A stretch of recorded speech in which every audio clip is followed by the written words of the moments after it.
Ontem à noite eu fui conhecer a hamburgueria, pizzaria Lagoinha. Muito 10, aleluia. Mas o mais importante foi a comunhão com os irmãos, a gente conversar bastante. Deus é bom, né? Uma alegria, né? Ver a Kelly nesta manhã aqui, fazia um tempinho que não nos vemos.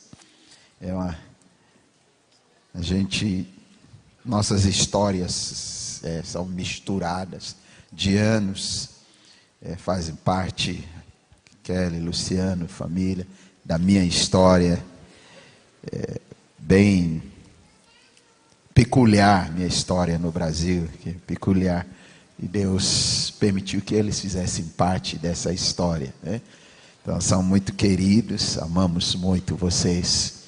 Foi uma boa palavra, maravilhosa nesta manhã, ouvindo a Kelly. Fazia tempo que eu não havia falar, né? E foi realmente de abençoar nossos corações. Quantos foram abençoados pela palavra nesta manhã? Amém? Eu quero pegar aonde a Kelly terminou e nós vamos dar mais alguns passos, né? Nós vamos acrescentar algo e creio eu, espero em Deus que seja algo de Deus para a tua vida, para a minha vida, para nossas vidas. Algo vai mudar ao teu respeito. Amém? Você pode dizer isso a alguém que está ao seu lado? Algo vai mudar a teu respeito. Aleluia. Agora diga para o outro lado: Deus vai mudar algo sobre você. Quantos creem nisso? Quantos querem receber algo de Deus nesta manhã? Quantos querem sair daqui com algo mudado da sua vida? Amém. Nós vamos fazer como ontem à noite alguns paralelos. Nós vamos usar um texto muito especial. No livro de Números, capítulo 17. E permita-me trazer algumas pedras preciosas, né? Agora você entende o que são as pedras, né? Então nós vamos trazer algumas pedras preciosas, que você vai agarrar elas, vai dormir com ela, até se tornar a coluna, e Deus vai fazer algo poderoso na sua vida. Aleluia. Uma história sobre o povo de Deus, o povo de Israel pelo deserto, andando com Moisés, Arão e toda aquela multidão. E capítulo 17 nos relata um incidente muito especial, muito estranho, mas muito poderoso. Quando, num contexto do que eles viviam, o tempo não permitirá a gente falar um pouco mais desse contexto. Deus decide intervir de uma forma muito inusitada, e ele chama Moisés a fazer algo muito estranho, mas por detrás daquilo que nós vamos ler daqui a pouco e meditar, estão algumas verdades do reino de Deus, algumas verdades de como Deus lida conosco e como nós lidamos, nosso relacionamento com Deus Pai, com Deus Filho, com Deus Espírito Santo. E a minha oração é que Deus nos concedesse o espírito de sabedoria e de revelação, para que possamos conhecê-lo mais. E nesta de conhecê-lo mais, de entender e de nos acreditamos apropriar para nossas vidas, algo certamente vai mudar a nosso respeito. Você pode abrir comigo em Números capítulo 17. Nós vamos ler os primeiros 8 versículos. Diz assim: diz o Senhor a Moisés: fala aos filhos de Israel e recebe deles bordões. Nessa versão da revista, a outra versão usa a palavra vara. Eu vou usar vara porque é mais fácil, a gente não costuma falar bordões. Então, recebe deles varas, uma pela casa de cada pai de todos os seus príncipes, segundo as casas de seus pais, isto é, 12 varas, e escreve o nome de cada um sobre a sua vara. Porém o nome de Arão escreverá sobre a vara de Levi, porque cada cabeça da casa de seus pais terá uma vara. E as porás na tenda da congregação perante o testemunho, onde eu vos encontrarei. A vara do homem que eu escolher, essa florescerá. Assim farei cessar de sobre mim as murmurações que os filhos de Israel proferem contra vós. Falou, pois, Moisés aos filhos de Israel, e todos os seus príncipes lhe deram varas, cada um lhe deu uma, segundo as casas de seus pais, 12 varas, e entre elas a vara de Arão.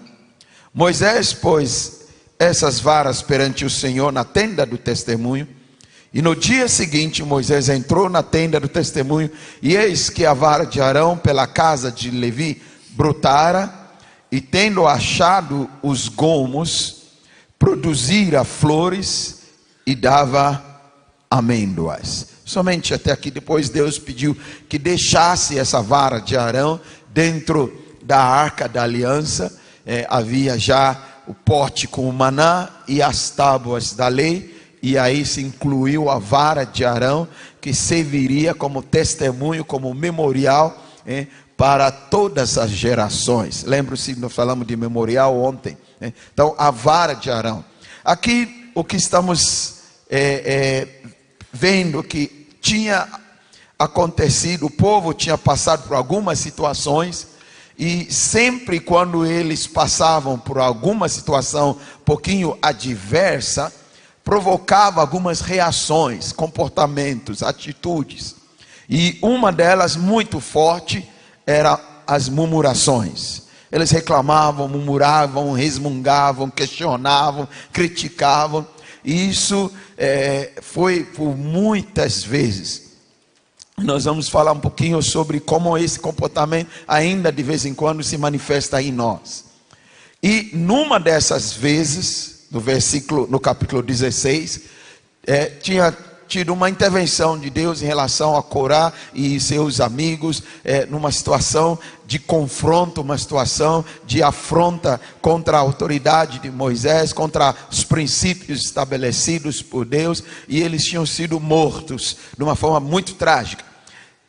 Para não bastar, provocou mais ainda murmurações, e o povo começou a murmurar contra Moisés e contra Arão, porque desta vez Arão não falava nada. Arão é uma figura muito interessante para estudar na Bíblia, mas eu não vou entrar ali, senão vou perder meu tempo nesta manhã.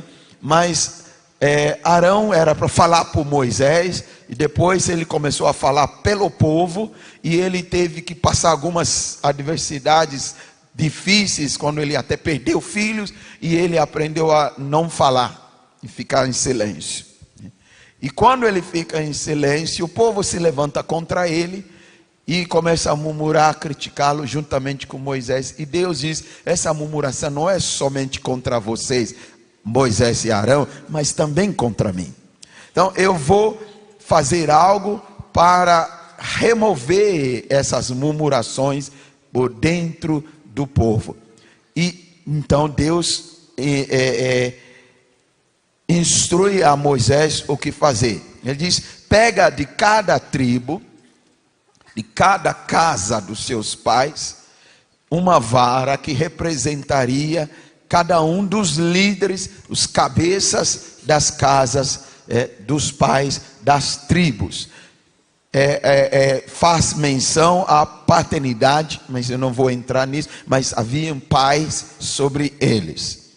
Mas Deus disse: eu quero que traga diante de mim, e entra no tabernáculo e chega até o Santo dos Santos, diante da arca da aliança, diante do trono, dentro do tabernáculo, que também era chamado tenda do testemunho, onde eu me encontro com você, ali, naquele lugar especial, de encontro com Deus, face a face. Deus, Moisés tinha como eu falei, este encontro com Deus em cima do monte. Mas na tenda, o sumo sacerdote podia entrar ali naquele lugar e Deus se manifestava de uma forma, eu não sei como que é, porque a Bíblia não nos descreve, mas havia uma manifestação materializada de Deus ali.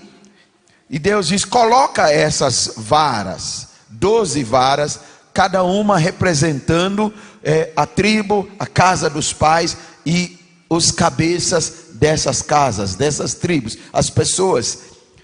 E para a casa de Levi, a tribo de Levi, coloca a vara de Arão sobre aquele lugar. 12 varas.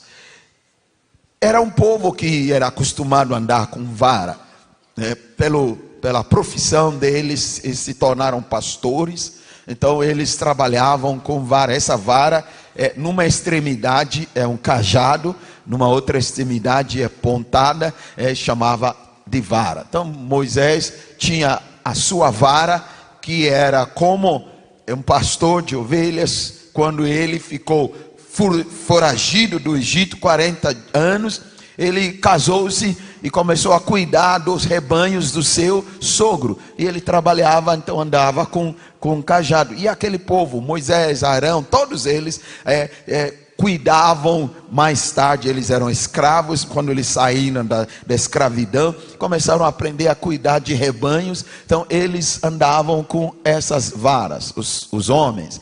Algumas das mulheres também eram pastoras, então era algo comum. E as varas eram feitas de ramos de árvores.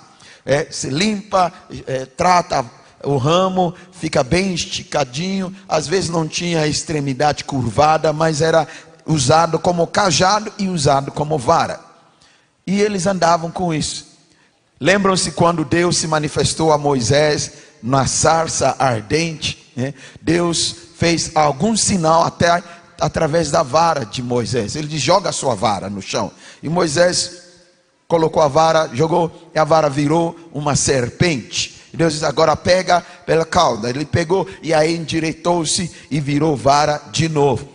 Quando Arão foi encontrar-se com Moisés, e Moisés explicar a missão, o envio de Deus voltar ao Egito, e que Arão seria o seu porta-voz, que estaria com ele, Arão também tinha a sua vara. E Deus disse para Moisés mostrar esses sinais para Arão.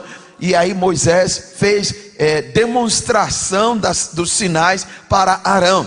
E depois Arão teve que usar a vara dele para ver esses mesmos sinais acontecer. Quando você lê sobre as 10 pragas no Egito, os confrontos com o faraó, a maior parte de todos aqueles sinais, a maioria deles foram realizados através da vara de Arão e não de Moisés. Mas a indústria cinematográfica e a mente fértil de nossos crentes, nós criamos que era a vara de Moisés que fazia tudo aquilo, mas é a vara de Arão. Era a vara de Arão. Diante de Faraó, no primeiro encontro, Moisés diz para Arão: joga a tua vara. E Arão jogou a vara dele e virou uma serpente. Era a vara de Arão, não era de Moisés. E aí os magos de Faraó também, cada um tinha suas varas e jogaram suas varas. Todas elas viraram serpentes, cobras assim. E foi lá a serpente que veio da vara de Arão, engoliu todas as outras. Sumiu com todas. E Arão pegou de volta e virou uma vara. Aí eles ficaram assustados. Mas era a vara de Arão. Moisés usou a vara dele quando estavam diante do Mar Vermelho, e Deus diz: marcha. E Moisés não sabia como fazer. Deus disse: então estenda a sua vara e o mar vai se abrir. Até então era só sempre a vara de Arão.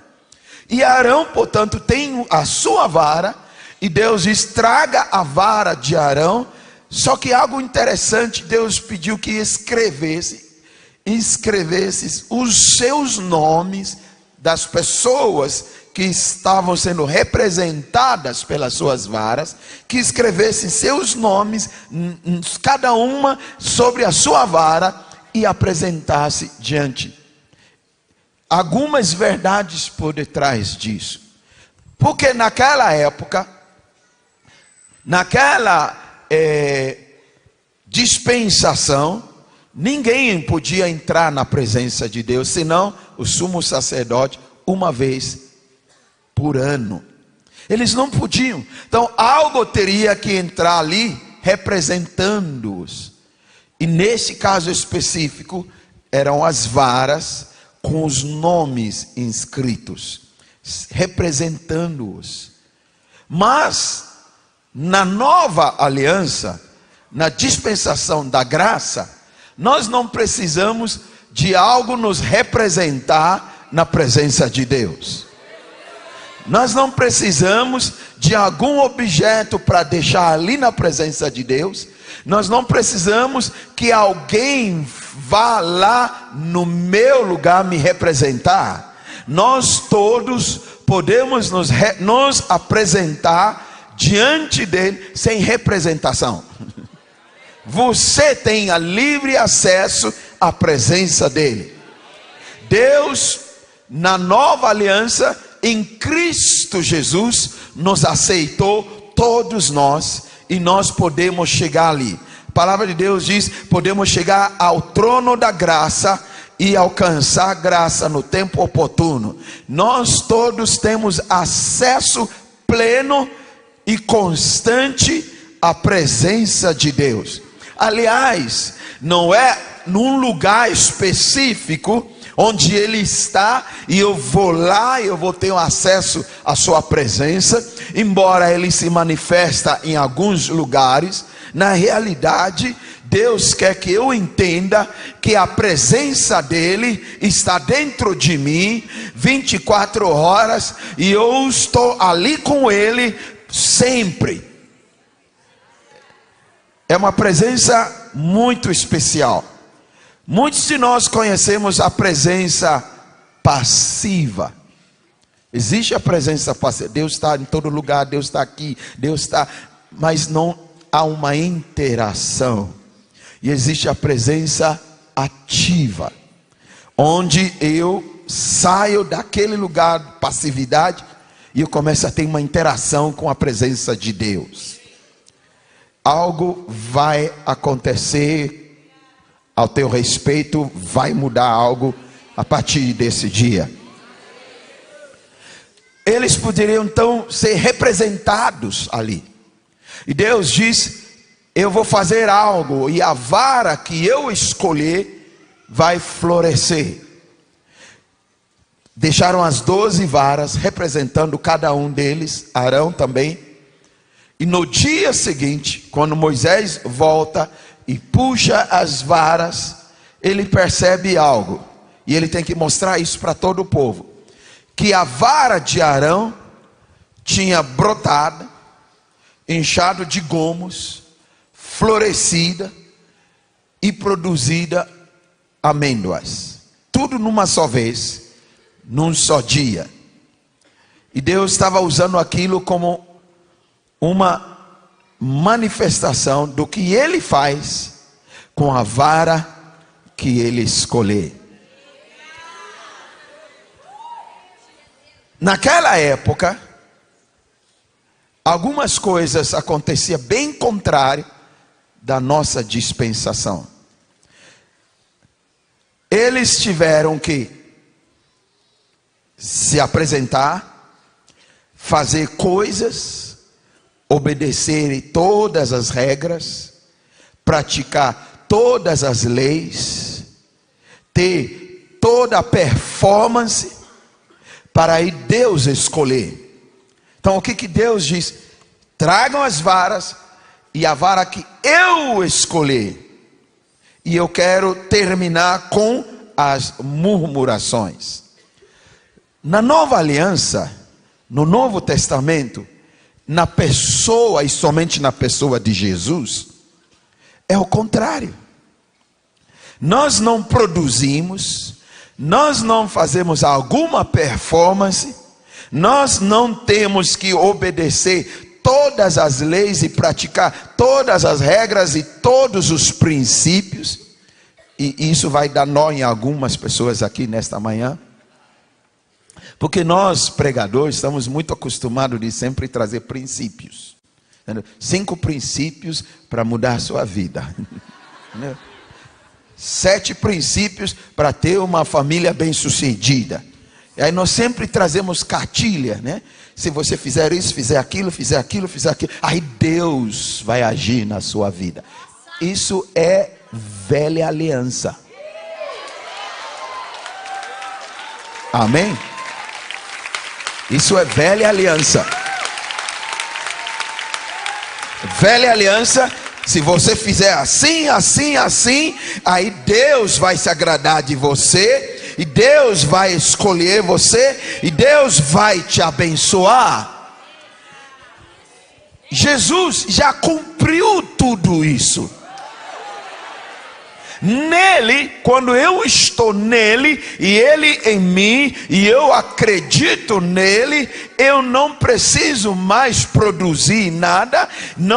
Eu não sou abençoado, escolhido por Deus porque eu cumpri a cartilha, tantos princípios, mas é porque Jesus já cumpriu tudo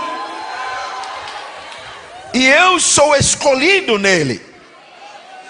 Não é eu fazer para Deus me escolher, ao contrário, Deus já me escolheu e por isso que eu faço.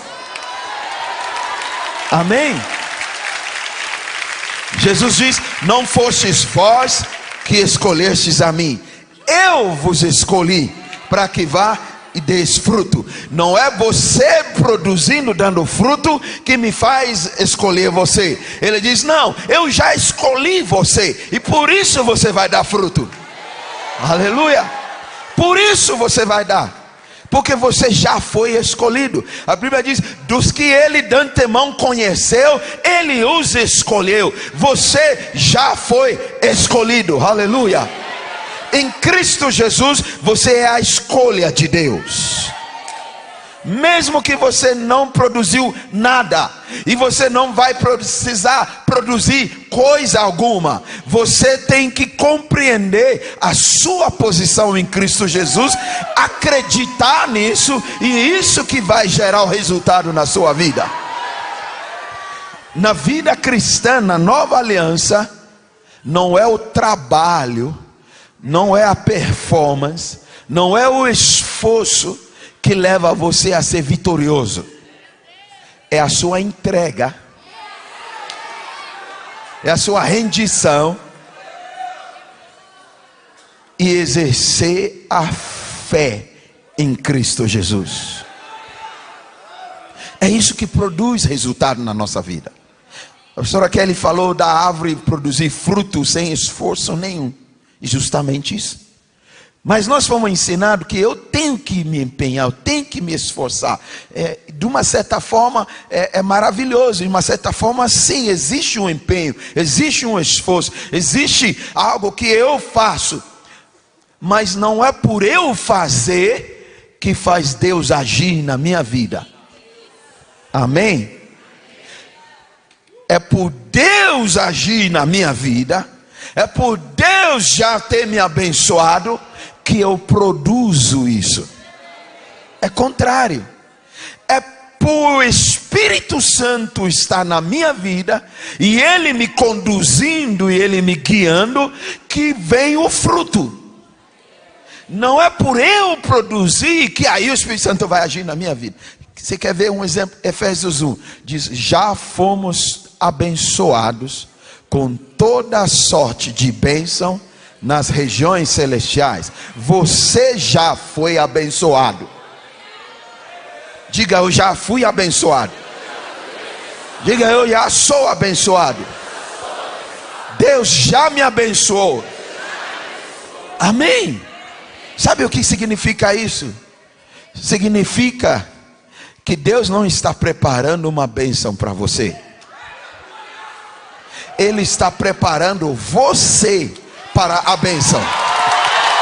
Aleluia.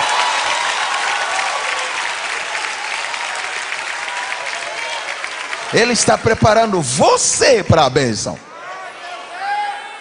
Porque nós não recebemos, experimentamos todas as bênçãos de uma só vez. Eu não tenho essa capacidade ainda dentro de mim de trazer todas essas bênçãos para a minha vida uma só vez.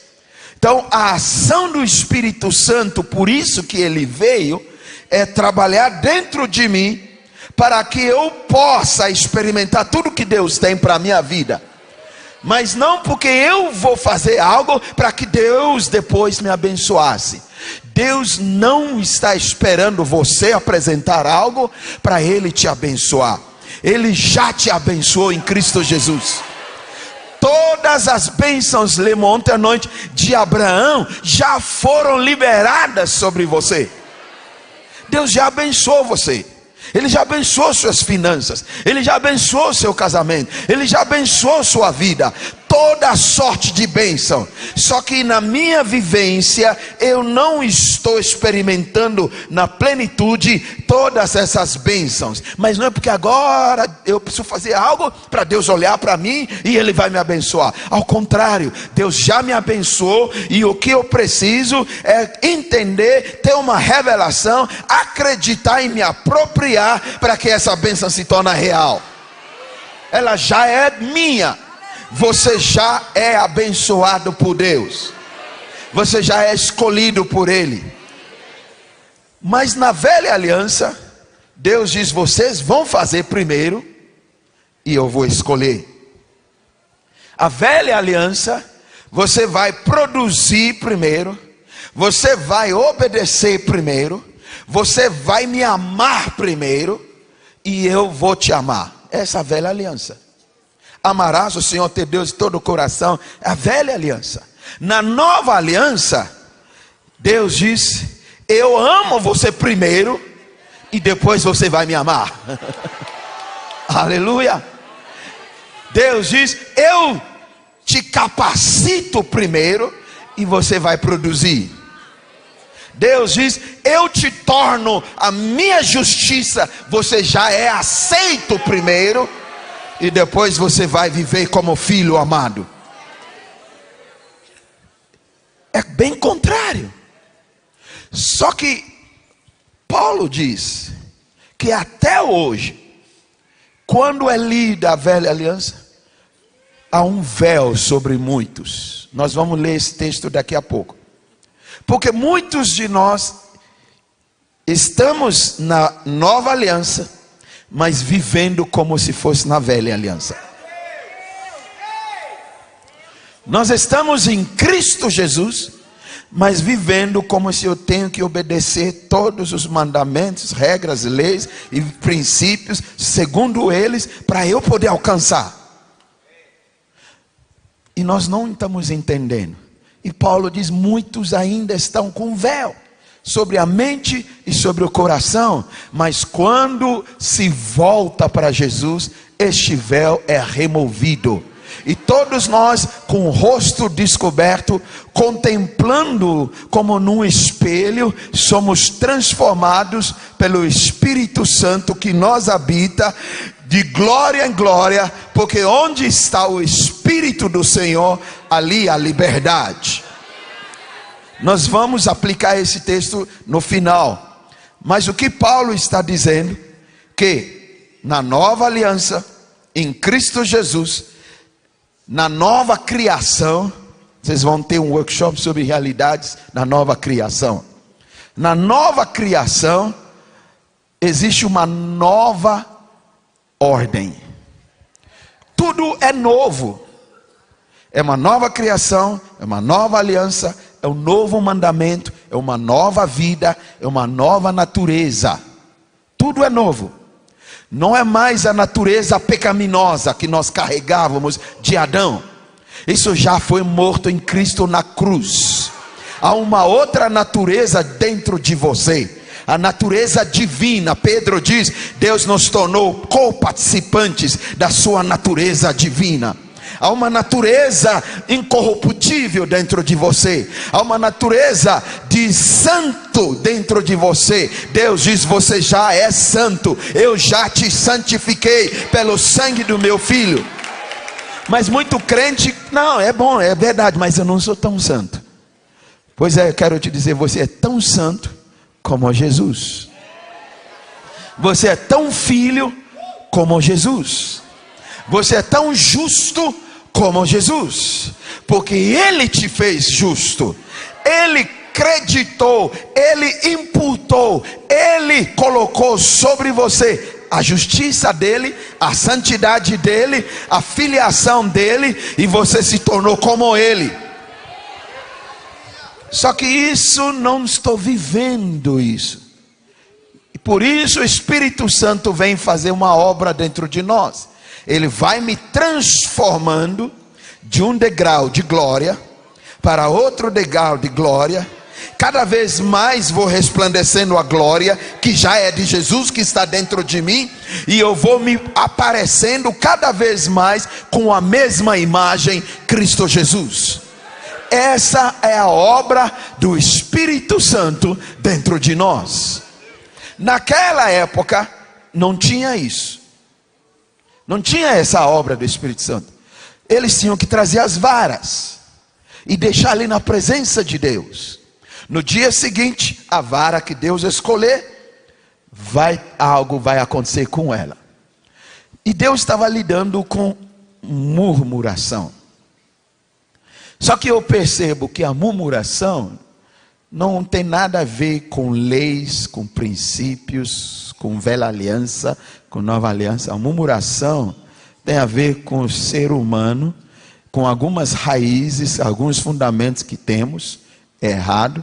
Então eles murmuravam naquela época, e nós também murmuramos.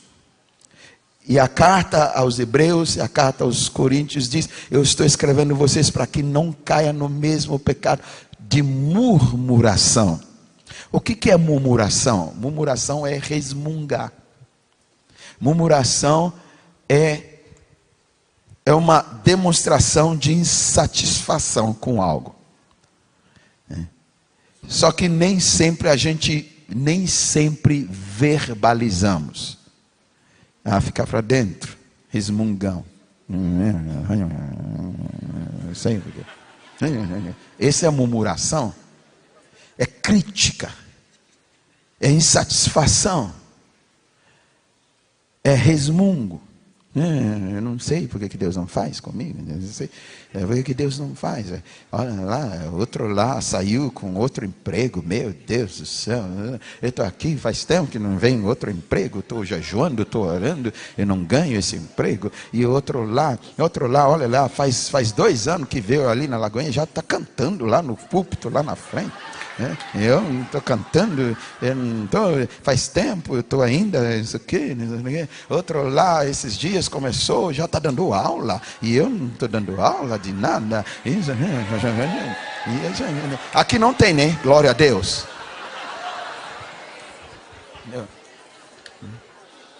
É mais uma conferência que eu vou, mas ok, vamos pedir coisas, okay. Vai ter oferta, vai ter okay. Às vezes não falamos, mas falamos para dentro.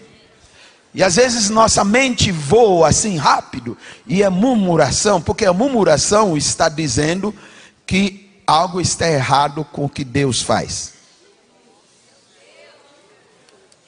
Esse é o final, que a leitura, a murmuração é isso. Algo está errado com Deus. Só que como eu não consigo, por medo, porque eu tenho medo que vai fulminar. Então, nada está errado com Deus. Está errado é com vocês. Entendeu? É isso que Deus falou. Deus diz: a murmuração parece que é contra vocês, mas é contra mim. Não é com você, Moisés. Não é com você, Arão. Estamos dizendo que o que Deus faz não é bem assim. Murmuração tem a ver com frustrações. Todos nós já nos frustramos e vamos nos frustrar com algumas coisas. É a maneira que você lida com a frustração que gera murmuração. No final, murmuração tem a ver com incredulidade. incredulidade. Eu não acredito que Deus é bom. Porque se Deus for tão bom, por que não faz? E aí vem. Deus é bom só para você. Entendeu? Eu não estou acreditando na bondade de Deus. A gente diz, Deus é bom, todo tempo Deus é bom, todo tempo Deus é bom, mas é bom para você, porque para mim é uma incredulidade. Então nós podemos puxar a lista só de uma murmuração, onde que ela chega. E é isso que Deus quer tratar.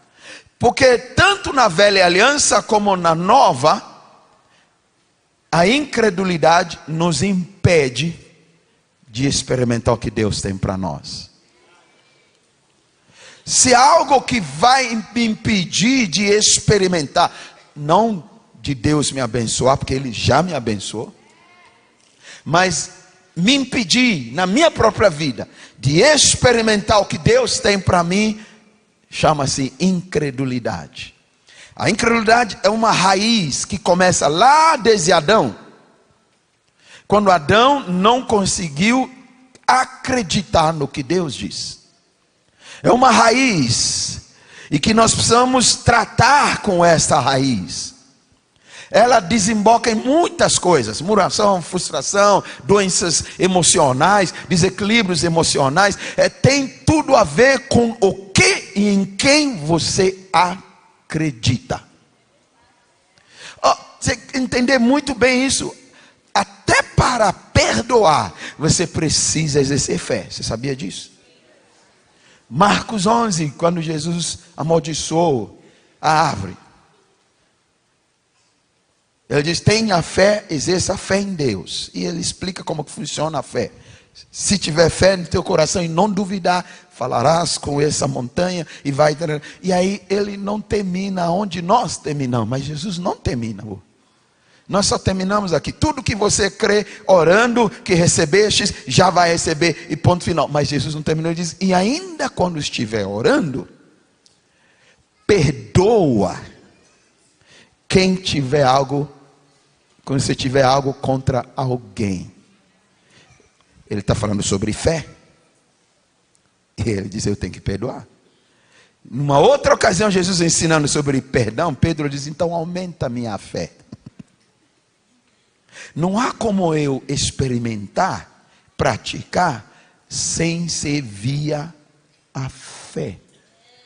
Um dos maiores fundamentos para toda a vida cristã chama-se fé. Hebreus capítulo 11 nos traz traços do que é fé. O firme fundamento das coisas que se esperam. Ele diz, sem fé é impossível agradar a Deus. E quem se aproxima dele precisa crer que ele é Deus e galardoador de todos que o buscam.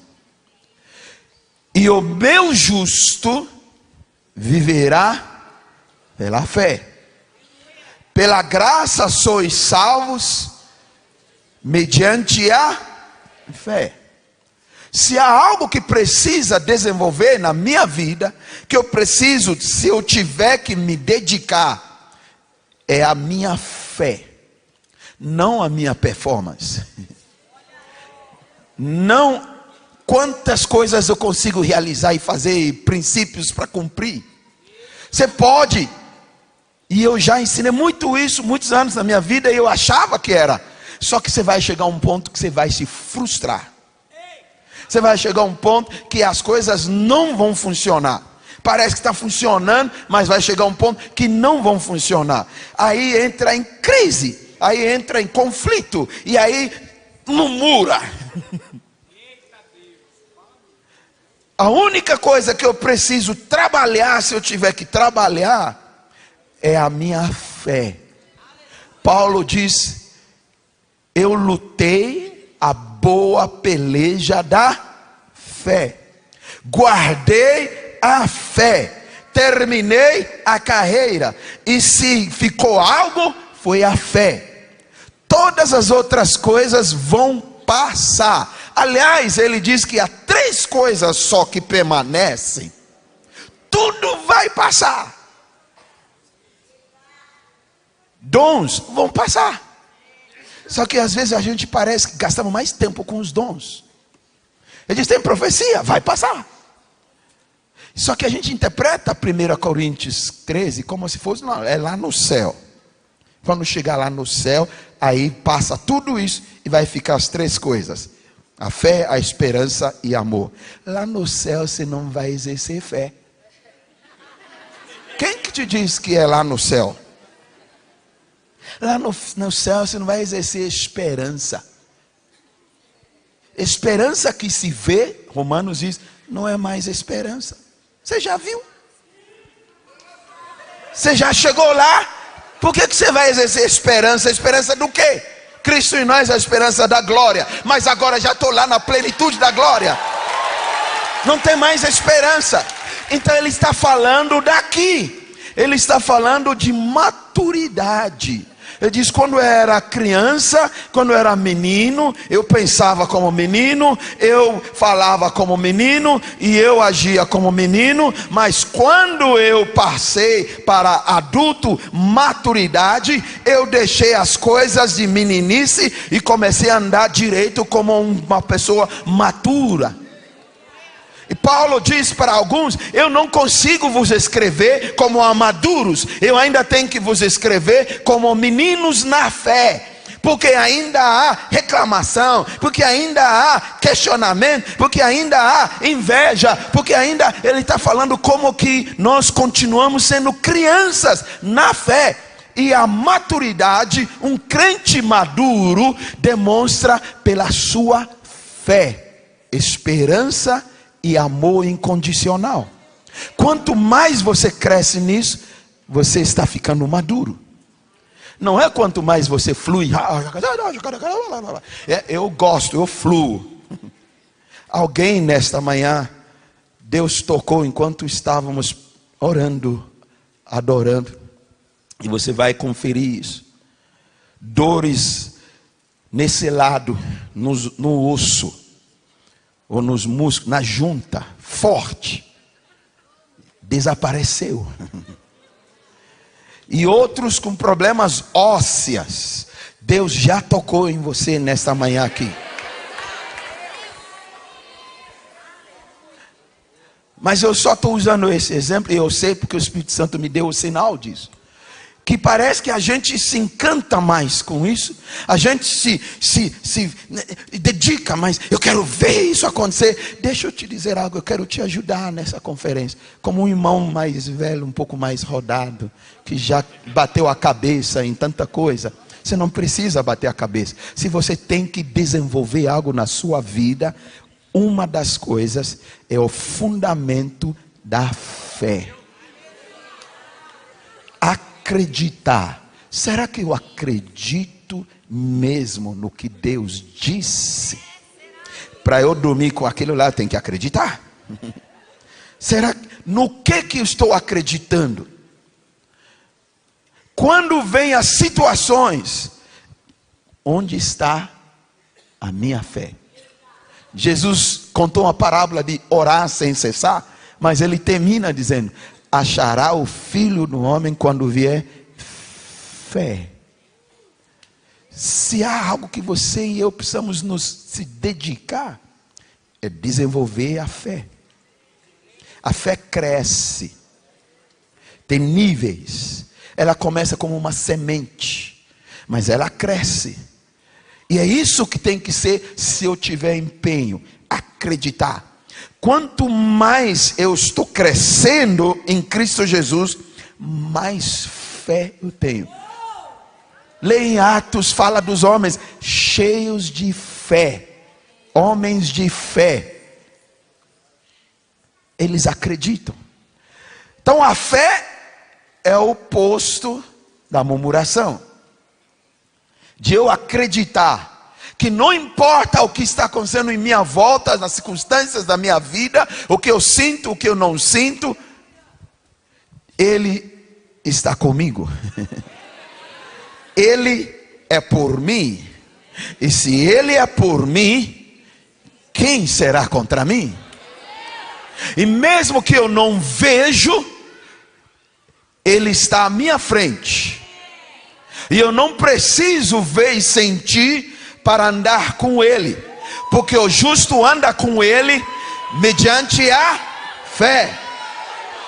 Você anda com Ele pela fé.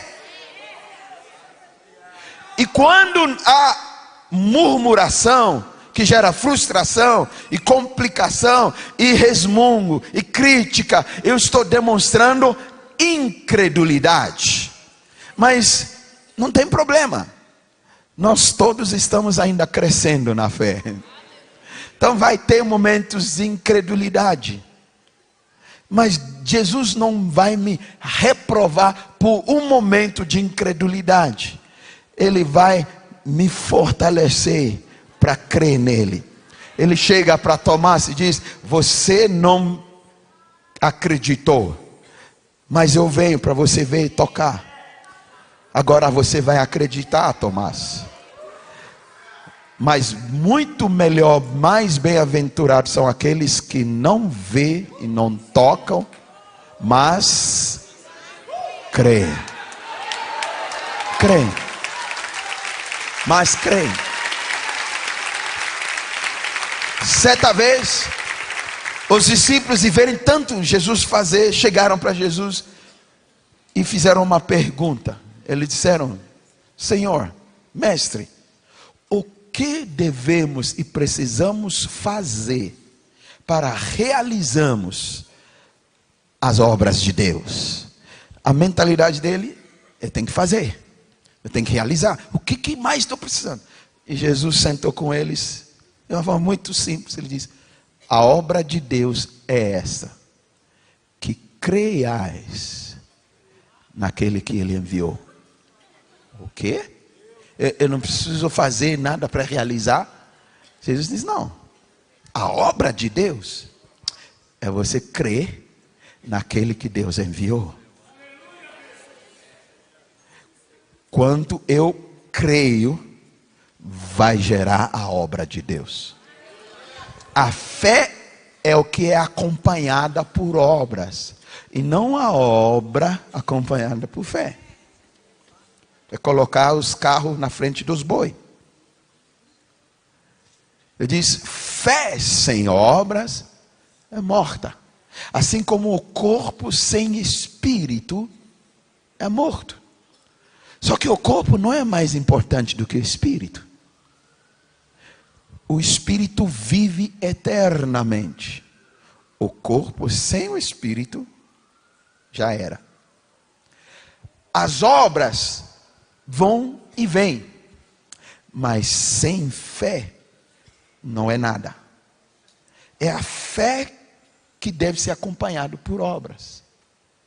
Eu disse: porque somos salvos mediante a fé, para que andássemos nas obras que Ele de antemão prepara. É a fé que produz as obras.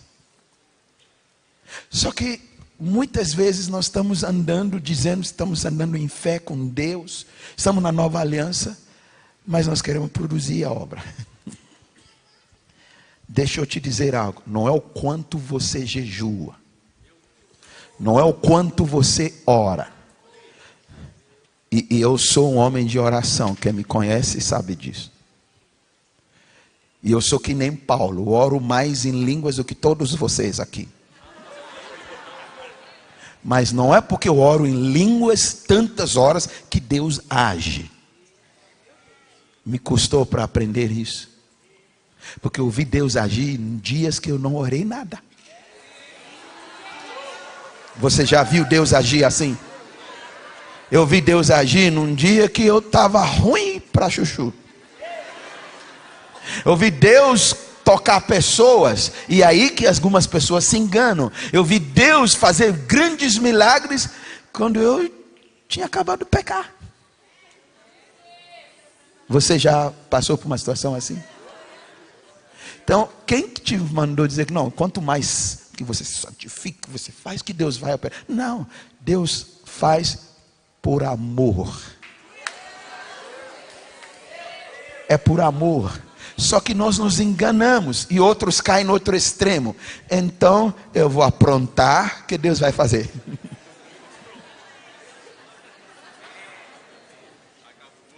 Aí Paulo diz: não é porque tem graça que vamos viver dissolutamente, sem ordem.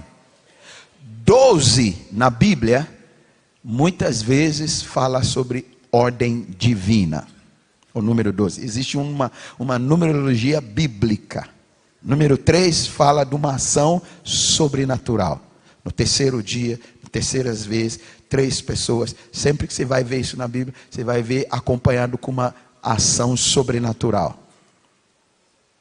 5 fala da graça. 5 pedrinhas, 5 pães, fala da graça. 12 fala da ordem divina.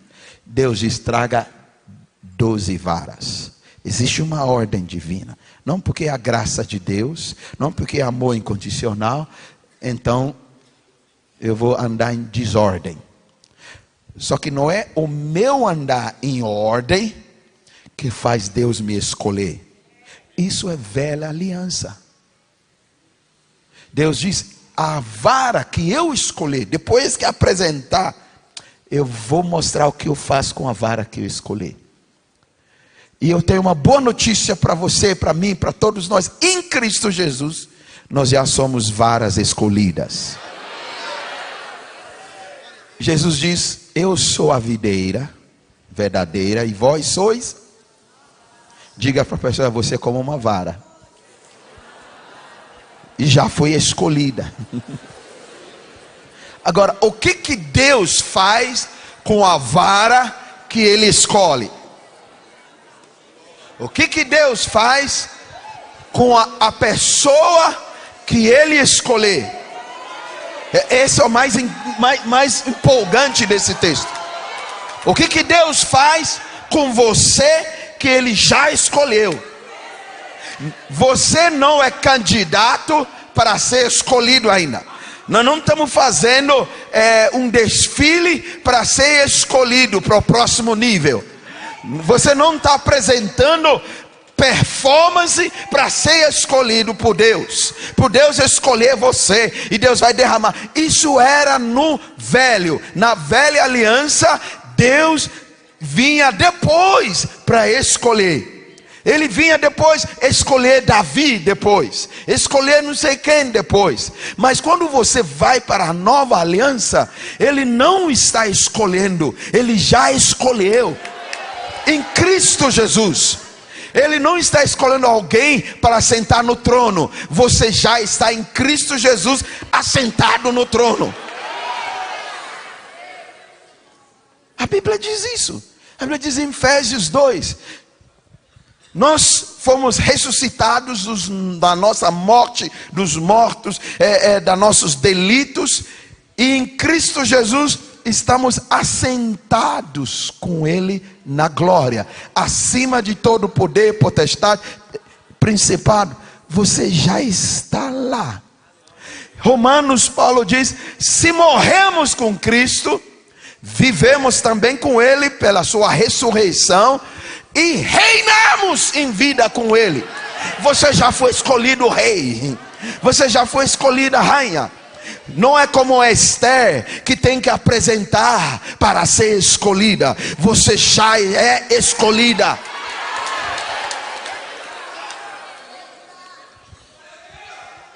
Não preciso eu fazer para que Deus olhe para mim, para que Deus me escolha, para que Deus me separe, para que Deus me retire, para que Deus faça algo especial com a minha vida. Essa é a velha aliança. E Paulo diz: mesmo até hoje, por isso que confunde, mesmo até hoje há um véu cobrindo os olhos, a mente e o coração quando se lê a velha aliança, porque tem crente dizendo que está na nova, mas vivendo segundo a velha aliança. A velha aliança é: quanto mais você fizer, você vai ser escolhido. Quanto mais você se dedicar, quanto mais você lutar, quanto mais você se posicionar contra o pecado e renunciar, e Deus vai fazer na sua obra, a sua obra em sua vida. é mentira. Não é a verdade da nova aliança. É a verdade da velha. Só que Paulo diz em Romanos: se eu quero viver segundo as leis para alcançar a justiça de Deus, não tem problema. Eu posso optar por isso. Ninguém tem que se julgar. Só que tem um porém. Você tem que cumprir todas. Se faltar em uma, foi para babau. Você tem que cumprir todas. E ele já acrescentou: ninguém consegue cumprir todas, logo ninguém é justificado pela lei. Ele já falou: mas se você quiser, vá em frente. E tem gente que estão fazendo, eu vou à frente, eu estou fazendo, eu estou 5 anos dedicado aqui, eu vou fazer isso aqui, eu vou fazer isso aqui, eu estou fazendo, e vai se frustrar, vai ter crise, vai ter conflito, vai brigar, e vai se frustrar, mas está se esforçando, esforça-te, você vai, se dedica. Nós usamos alguns jargões e parece que nós estamos sendo espiritual. Não, nós estamos sendo simplesmente carnal, porque a lei é carnal. A lei não pode obedecer à vontade de Deus. É a lei que governa a carne e a mente carnal. Porque a lei do Espírito nos liberta. Pela liberdade Cristo vos libertou. Não vos sujeiteis mais à escravidão. A lei escraviza. Mas em Cristo Jesus somos livres. Somos filhos. Entenda bem. Não é você, é Cristo em você. Não sou eu, é Cristo que vive em mim. Essa é a diferença. Na velha aliança, as leis são externas. Na nova aliança, Cristo Jesus resumiu todas as leis nele. E é interno. E ele diz: eu só deixo um novo mandamento. Quando ele fala assim, ele está dizendo: o velho já não é. E o meu mandamento é esse: ame-se uns aos outros como eu vos amei. É o único mandamento. E se eu praticar este mandamento, eu já estou cumprindo todos. Só que ele diz: eu vou amar com o amor dele, não com o meu amor humano condicional, como eu vos amei. Romanos 5 ele diz: e Deus já derramou o amor dele no meu coração pelo Espírito Santo que em mim habita. Então Deus não está pedindo para eu fazer algo, eu produzir, para Ele derramar. Ele já diz: não, eu já coloquei meu amor dentro de você. Você vai amar com este amor que está dentro de você. Eu já coloquei a minha santidade dentro de você. Você vai andar em santidade com a minha santidade que está em você. Eu já coloquei a minha justiça, aceitação, posição correta dentro de você. E você vai andar nessa justiça com a minha que está dentro de você. Eu já te fiz filho e herdeiro juntamente com Cristo. Você vai andar nesta herança que eu já te dei. Eu já te abençoei com toda sorte de bênção. E você vai andar nessas bênçãos todas. E a única forma de trazer isso para a minha realidade é a exercer a minha fé. Se você crê, verás a glória de Deus. O que Deus faz com a vara? No caso, vara de Arão, que ele está escolhendo. 4 coisas aconteceram com a vara de Arão. Essas 4 coisas vão acontecer com você. Porque você é uma vara escolhida. Aleluia. Diga: eu sou vara escolhida. Primeiro, a vara de Arão brota.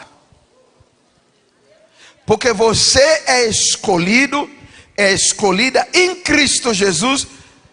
E não por performance, não por fazer algo, não por ser melhor do que o outro, não por você se dedicar mais do que o outro. São consequências e não os pré-requisitos.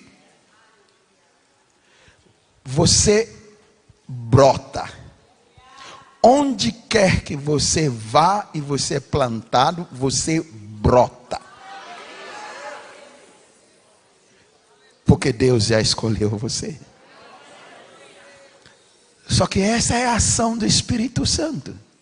Estamos falando sobre o Espírito Santo nessa conferência. O Espírito Santo me faz brotar. É a obra do Espírito Santo dentro de mim. O lugar onde o Espírito Santo mais trabalha é dentro de mim, mais do que fora de mim. Para fora é para tocar as pessoas, para servir. Os dons, manifestações, é para edificar a fé de alguém. Para dentro, ele trabalha transformações. E a transformação tem um único alvo: eu ser como Jesus. Ele é a expressa imagem da glória de Deus. Você quer ver glória sobre a vara? Há uma glória maior. Coríntios, Paulo fala: se a lei veio com glória, mesmo que ela desvanecia e ia morrer e só levava a condenação no final, porque a lei só produzia condenação e morte, mas mesmo assim veio com glória, de manifestações assim no deserto, tanta coisa, e o rosto de Moisés brilhar. Ele diz: quanto mais a glória do Espírito Santo. Deus colocou o Espírito Santo dele dentro de mim, dentro de você, para gerar a glória maior. Uma glória maior. E a glória não são as manifestações externas de cura, de libertação, de ressurreição, eu já passei por tudo isso ao longo da minha história. Vi morto ressuscitar, já vi tanta coisa, mas Deus me fez entender. Você acha que isso é glória? Isso é glória limitada. A glória mesmo é a transformação que eu faço dentro de você, até você parecer com Jesus. Até você parecer com Jesus. Até você amar como Jesus. Até você lidar com as pessoas como Jesus. Não há maior glória do que essa. Refletimos a sua glória, como a glória do unigênito Filho. Quando você parece mais e mais com Jesus, essa é a glória. Só que isso não acontece uma vez e acabou. Acontece progressivamente, de nível de glória para outro nível de glória, de um nível de glória para outro nível de glória, até ser perfeito, estatura do varão perfeito. Deus quer interesse de ver você ser como Jesus. E nesse processo, ele faz algumas coisas com você. Através do Espírito Santo, faz você brotar. Segunda coisa, inchou-se de gomos. Começa a expandir. Terceira, floresce. Começa a aparecer flores. Em quarto lugar, produz amêndoas. E o que Deus fez? Coloca no showroom. Coloca lá na arca, para todos verem por todas as gerações. Deus quer fazer algo com você, que você se torna a obra-prima dele. Você é o showroom de Deus.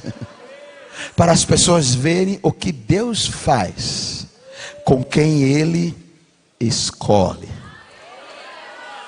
O Espírito Santo faz na vida daquele que tem acesso à presença de Deus. Não porque eu sou especial, não porque eu sou mais esforçado.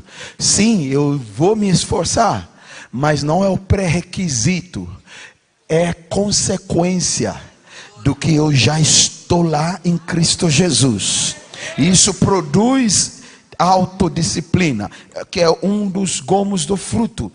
Produz domínio próprio, produz amor, produz alegria, produz paz. Mas não porque eu estou me esforçando, mas é porque o Espírito de Deus está tendo ação dentro de mim. E Ele vai quebrando as barreiras, vai quebrando os empecilhos, as amarras. Ele vai removendo os véus. Deus é um Deus que rasga véus. Ele vai rasgando os véus. Quando eu me volto para Ele, o véu é removido. E aí essa frase, onde o Espírito do Senhor está, ali a liberdade. Nós usamos de forma errada, embora é verdadeira, mas de forma errada. Quando nós reunimos aqui, quantos creem que o Espírito Santo está aqui? Então onde o Espírito Santo está, ali a liberdade. A liberdade para pular, para correr. Não é isso que o versículo está dizendo. O versículo está dizendo, quando o Espírito Santo está dentro de você, ele quebra tudo. A liberdade, você é livre. As amarras são removidas e você é transformado. É isso que ele está dizendo. E ele diz: o Espírito é o Senhor.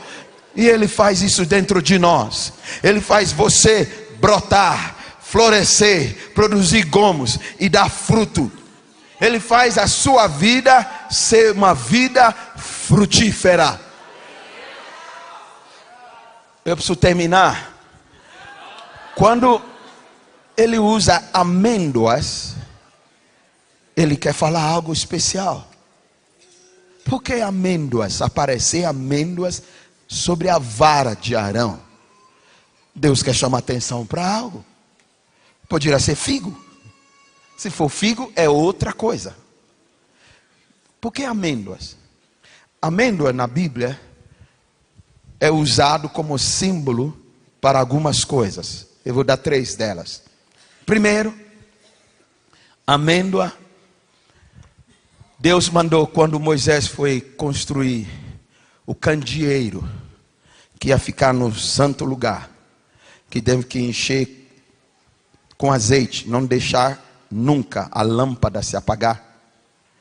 A boca, ou as bocas que ficam as lâmpadas, e a principal haste que passa o óleo, tudo simbologia da ação do Espírito Santo, da unção, do fluir, de nunca apagar a lâmpada, sempre ter luz. Deus diz: faz essas bocais de formato de amêndoa.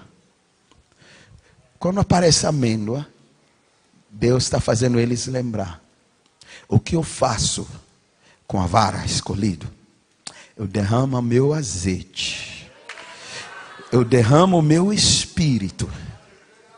Ele carrega a lâmpada. A palavra de Deus diz isso em Provérbios. O espírito do homem é a lâmpada de Deus.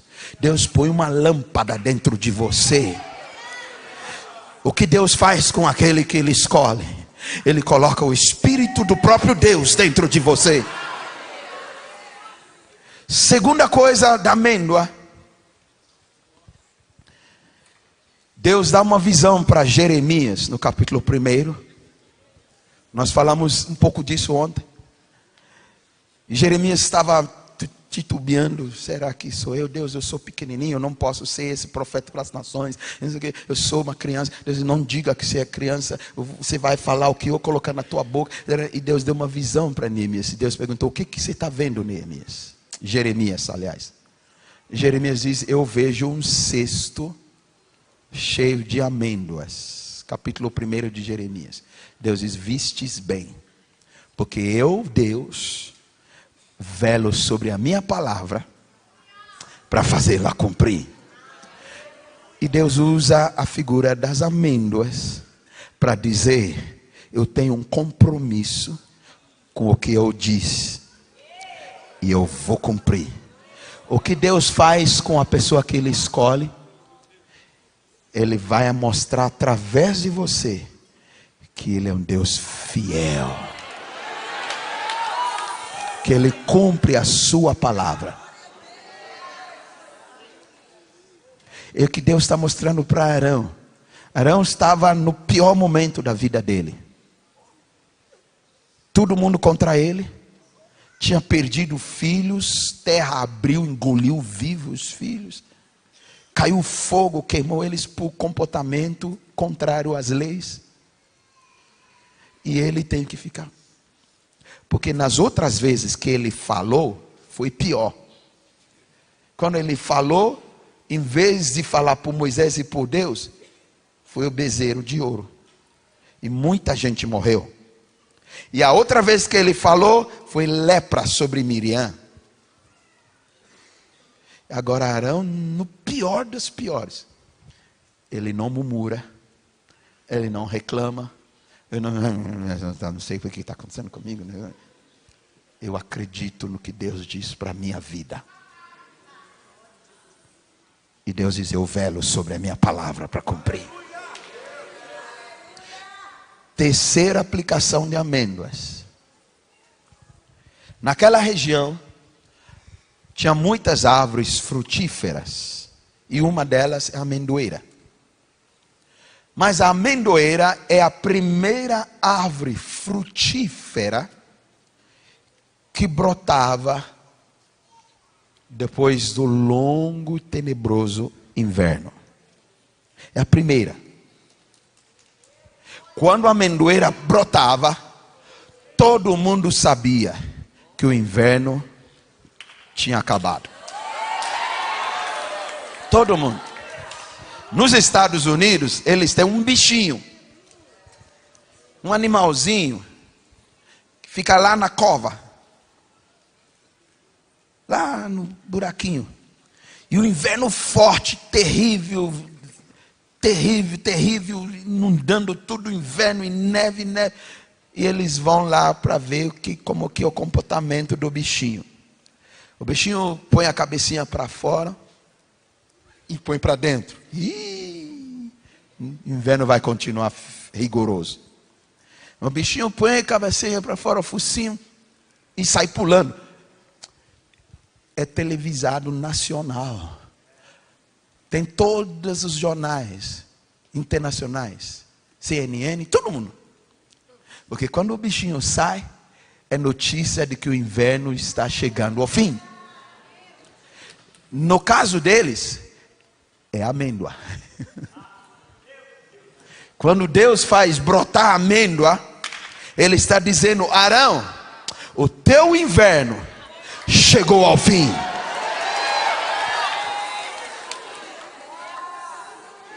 Quando Deus age dentro de mim, o Espírito Santo está me transformando, Ele me faz brotar, produzir gomos, florescer e começar a dar fruto, e o fruto de amêndoas. E Ele está dizendo, meu Espírito está em você, minha unção está sobre você, vai te levar de níveis de glória em glória, vai te rompendo, e você vai andar em vitória, não por tua causa, não pelo teu esforço, mas pelo meu Espírito em você. E Ele está dizendo, e eu vou cumprir o que eu diz a teu respeito, não porque você é bom, mas é porque eu fiz uma nova aliança, e esta aliança jamais pode ser quebrada enquanto você estiver em Jesus e Jesus estiver em você.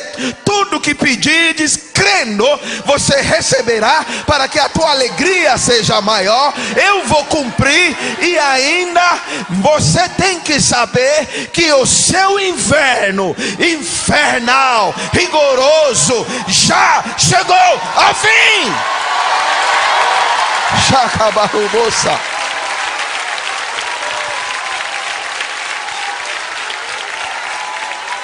Deixa eu explicar isso e vamos terminar. Paulo diz nas suas cartas: sofremos no exterior perseguições, naufrágios, lutas, tribulações, tido como morto várias vezes, mas nada disso nos destrói. Nós não desistimos, não desesperamos, não ficamos esquecidos, não ficamos abandonados, e tudo isso vai correndo e nós corroemos no exterior, mas dentro de nós, no nosso interior, nós somos renovados dia a dia, mais glorioso. Não tem inverno no interior daquele que o Espírito do Senhor está dentro de você. O inverno acabou. Não tem mais inverno. Só que, pastor, como que eu vivo isso na minha vida? Como que eu vivo isso? Fundamento da fé. O que vai fazer a diferença entre o que está escrito e o que eu estou vivendo. A ponte chama-se fé. Só que essa fé não é uma presunção humana, não é uma força de mente positiva, é fé bíblica. E até esta fé não vem de mim, Deus coloca dentro de mim. Em Romanos ele diz que Deus já colocou em cada um de nós a medida da fé.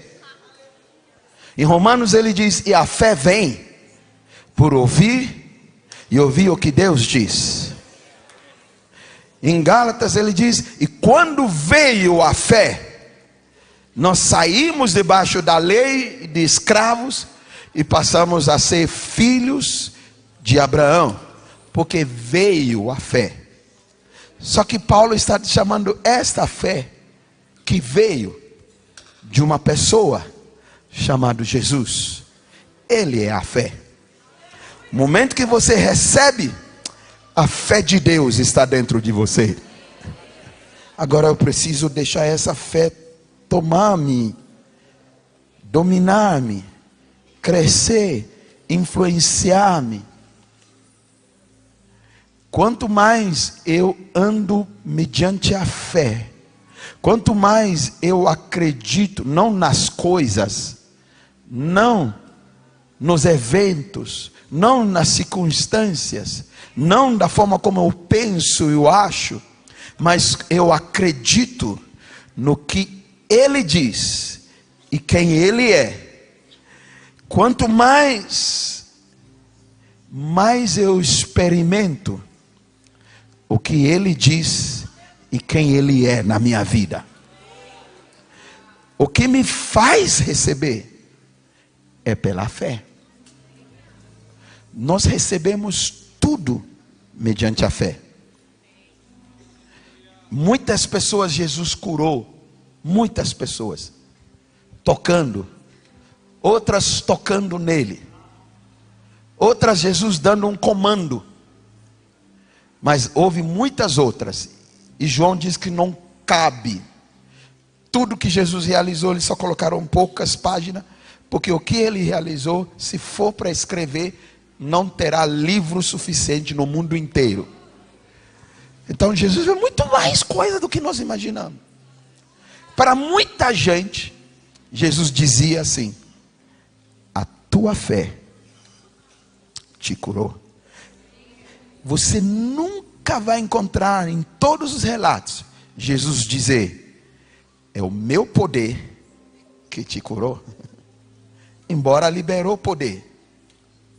A mulher que sofria de hemorragia tocou nele e sentiu virtude, poder, unção. Mas Jesus virou para ela: você sentiu a unção? É meu poder, está te curando. Não. Jesus diz: a tua fé. Porque todo mundo estava tocando, empurrando, havia uma multidão, mas só ela exerceu fé. Não era o toque. Porque o toque, Pedro diz: ué, Senhor, está todo mundo te tocando. Quando você diz alguém me tocou? Nós barramos no Senhor. Não é o toque. Não é eu vou tocar. O que ela acreditava. Ela dizia: se eu tocar nele, eu serei curada. É esta fé que fez ela experimentar. Se eu permitir o Espírito Santo agir na minha vida, eu serei transformado de glória em glória, porque eu acredito na obra do Espírito. Jesus diz: quando Ele vier, Ele vos guiará em toda a verdade, Ele vos ensinará todas as coisas, e Ele tomará o que é meu, eu digo que é meu porque o Pai me deu, e vô-lo revelará, e Ele vos dirá coisas futuras.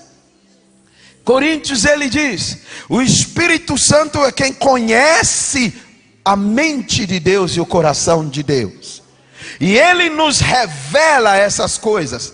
Não falamos com palavras humanas, mas palavras dadas pelo Espírito Santo.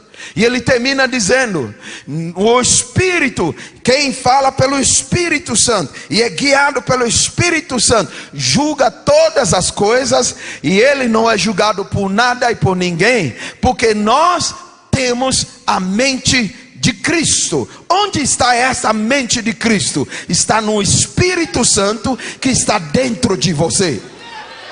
Paulo diz: nós não sabemos orar como convém, nós temos fraquezas. Pastora Kelly leu esse texto. Ele diz: mas o Espírito Santo intercede por nós, e ele ora segundo a vontade de Deus, porque Deus, que sonda os corações, sabe o que há na mente do Espírito Santo, e ele está dentro de você.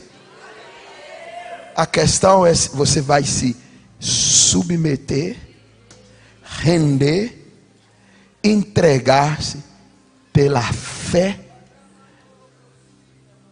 e deixar o Espírito Santo fazer algo em você. Algo vai mudar a teu respeito a partir deste dia. Você vai brotar, você vai florescer, você vai produzir fruto. Diga para alguém ao seu lado: olhe bem para mim, algo está mudando ao meu respeito. Você vai ver alguém diferente do que você conhecia. Chegou o meu tempo de brotar, de florescer e de produzir fruto. E você vai olhar e vai dizer: uau!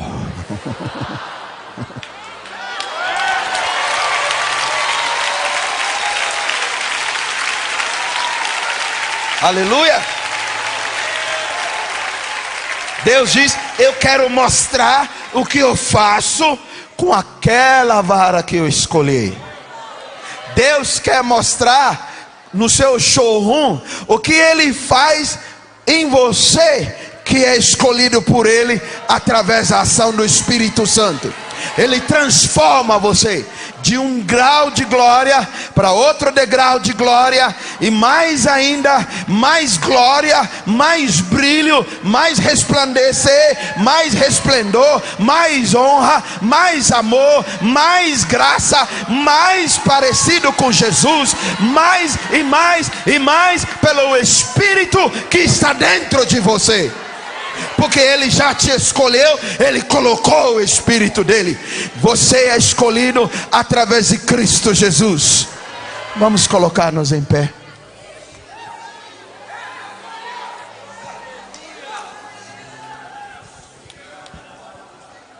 O Espírito Santo é a própria pessoa de Cristo. Em outros lugares ele é chamado o Espírito de Cristo. E o Espírito Santo é a própria pessoa de Deus. Em outros lugares das Escrituras ele é chamado o Espírito de Deus. Ele é chamado o Espírito da verdade. Embora são três distintas pessoas, esquecemos muitas vezes que é uma pessoa só. É o próprio Deus, é o próprio Jesus Senhor, e o Espírito Santo é uma só pessoa, mas de uma forma sobrenatural que vai além do nosso entendimento humano. São três em um. Tem horas que manifesta diferentemente, os três, distintamente. Mas tem hora que só um. E é o próprio Deus, é o próprio Filho e é o próprio Espírito. É o que Deus faz com a pessoa que Ele escolhe. Você já é escolhido por causa de Jesus. Isso não vem de vós. Não é obra humana que produzir. Pare de pensar e achar que é através do seu muito fazer que Deus vai olhar para você. É através do seu muito fazer que você vai vencer o pecado. Você não vence pecado por muito fazer, esforço e dedicar. Isso chama-se justiça própria. Você vence o pecado quando você acredita que Jesus se fez pecado no seu lugar e você se tornou a justiça de Deus. Quando você para de se ver como pecador. Você é pecador quando não tem Jesus, quando não tem uma nova natureza.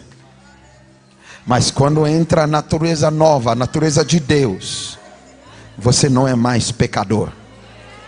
Você é filho. Você é justiça de Deus. Porque é essa nova pessoa que vai morar lá nos céus. E lá não tem pecador. Você não é. Mas dá nó na cabeça. Eu sou pecador pela graça. Você era. A Bíblia diz: quando o Espírito Santo vier, primeira coisa ele convence é do pecado. Mas ele não para lá. Depois ele convence da justiça. O que é justiça? Você não é mais pecador. Você é aceito perante Deus. Não é pela obra das suas mãos. É pela graça que Jesus pagou no preço na cruz. E o Espírito Santo precisa me levar para essa realidade. Já saí de pecador, agora eu sou justo. Justificado, pois perante a Deus temos paz com Deus. A justiça traz paz. Paz com Deus. Mas ele não para ali. Ele diz: depois o Espírito Santo me convence do juízo. Mas não juízo meu. Oh, vai pesar a mão. Não, leia o texto. Ele diz: do juízo. Porque o inimigo já foi vencido. Ele já foi julgado. O que o Espírito Santo quer me convencer? Que aquele bichinho que eu tanto achava que ele vai satanar a minha vida, que está atrapalhando, que está fazendo um monte de coisa, ele quer que eu entenda e acredito que ele já foi julgado. Ele já foi derrotado. Ele já foi vencido. Ele é um cachorro vira-lata sem dente. Anda ao seu redor, rugindo como se fosse leão, mas ele não é como se fosse. Porque dentro de mim o verdadeiro leão está.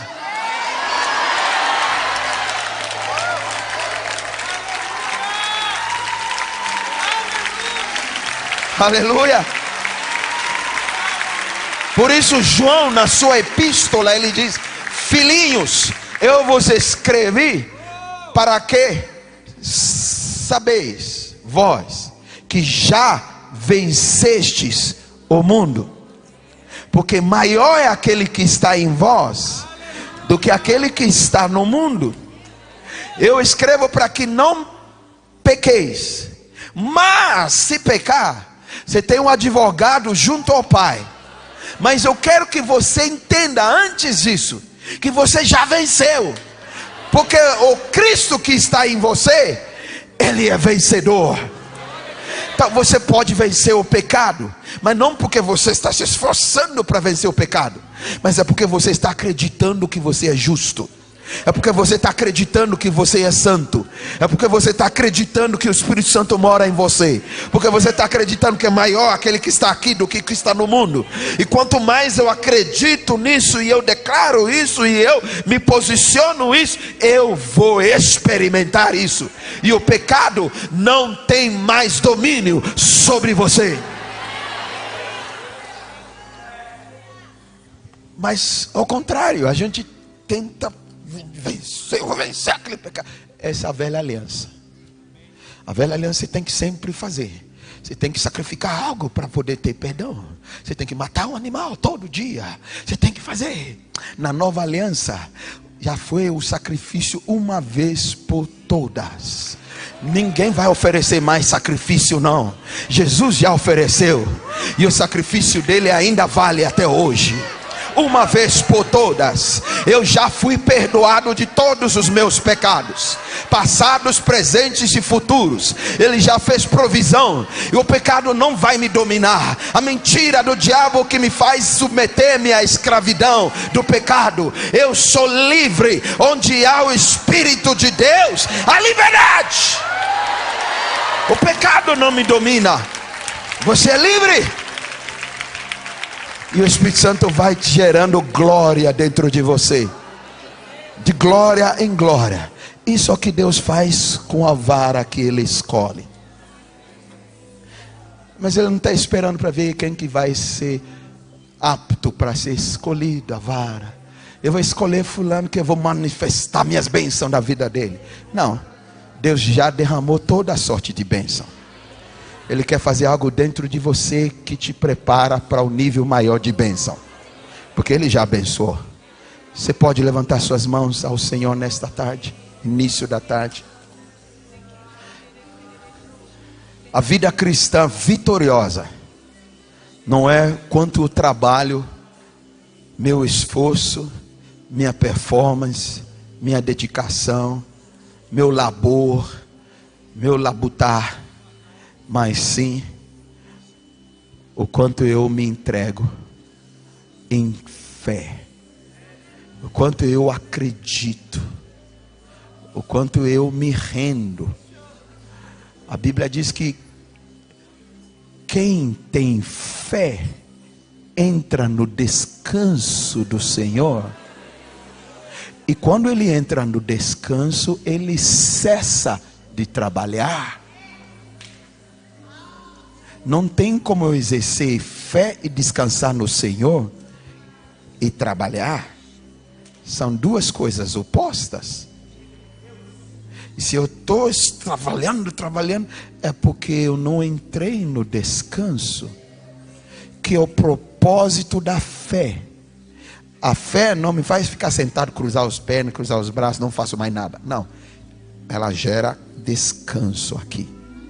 Não é eu produzir, o que Ele produz aqui dentro. Então, a carta aos Hebreus diz: ainda resta um descanso para o povo de Deus, que eles no velho não entraram, por causa da incredulidade.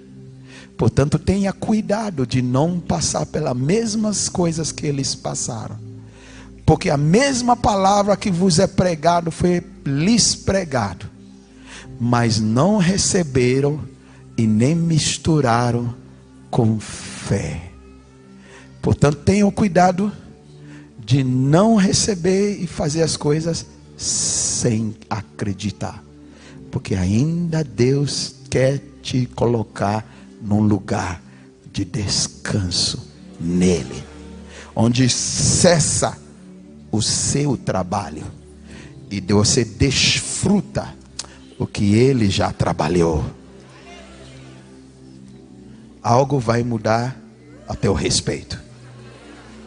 Levante suas mãos ao Senhor, feche seus olhos, se renda ao Espírito Santo, se entregue,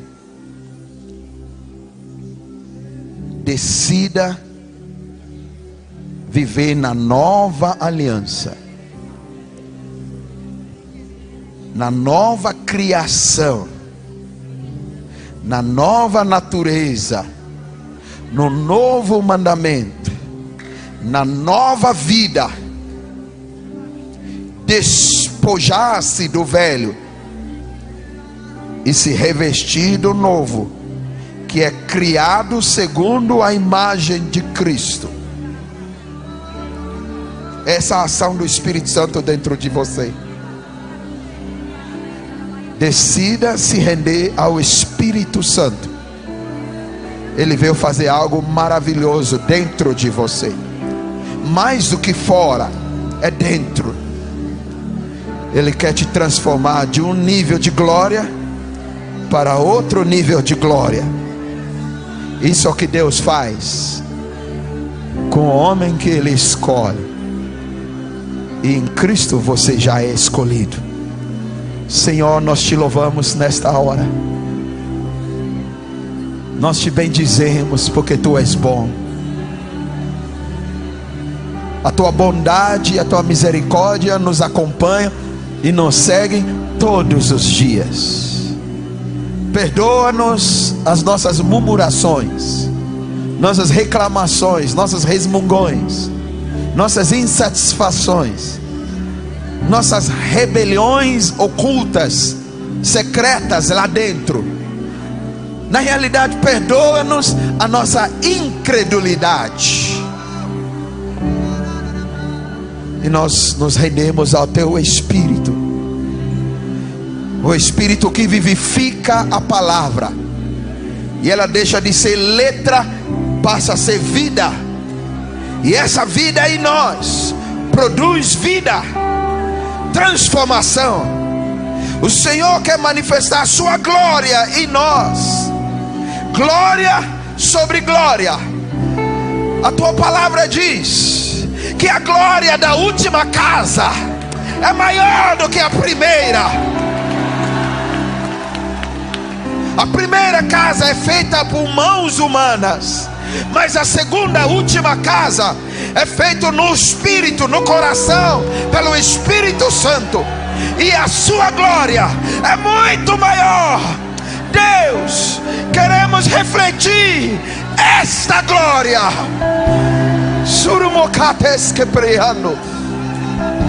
Oh Espírito de Deus, Tu tens liberdade para fazer algo novo em nós, levar-nos para um novo nível, novo patamar, um novo nível, um novo degrau de transformação, de glória. Onde havia ódio, onde havia inveja, onde havia murmuração, onde havia crise, onde havia, ó Deus, conflito, onde havia morte, onde havia sequidão, onde havia inverno, está chegando o fim. Porque Tu és, ó Espírito de Deus, Tu és a primavera dentro de nós.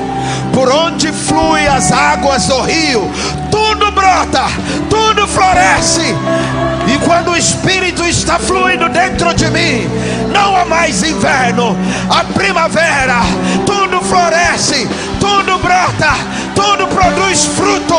Deus, Teu Espírito está dentro de mim. No nome de Jesus. E quero Te louvar, quero Te agradecer nesta manhã por aquilo que Jesus já conquistou na cruz. E eu posso desfrutar isso mediante a fé. Senhor, se há algo que eu preciso trabalhar na minha vida, se há algo que eu preciso pelejar na minha vida, se há algo que eu preciso me empenhar, é desenvolver a minha fé. E no fim poder dizer como Paulo: combati o bom combate da fé, guardei a fé. Deus, levanta-nos homens e mulheres cheios de fé, que acreditam no que o Senhor diz, no que o Senhor realizou e no que o Senhor faz dentro de nós. Eu acredito no nome de Jesus. E nós vamos ver a manifestação da Sua glória nas nossas vidas. E nós seremos o showroom, dentro de casa, dentro de trabalho, dentro da célula, dentro da igreja, no ônibus, na fila do banco, no mercado, no campo de futebol, onde quer que estejamos, o showroom de Deus, manifestando a glória, muito maior do que a glória da velha aliança, que é revelado pelo Espírito de Deus dentro de nós. Obrigado, Senhor, porque eu creio que pela liberação dessa palavra, algo vai mudar a respeito de muitos a partir de hoje. Serão irreconhecidos por aquilo que vão começar a refletir. Vão refletir a glória de Deus. Aleluia. Você pode dar um brado de vitória ao Senhor nesta manhã.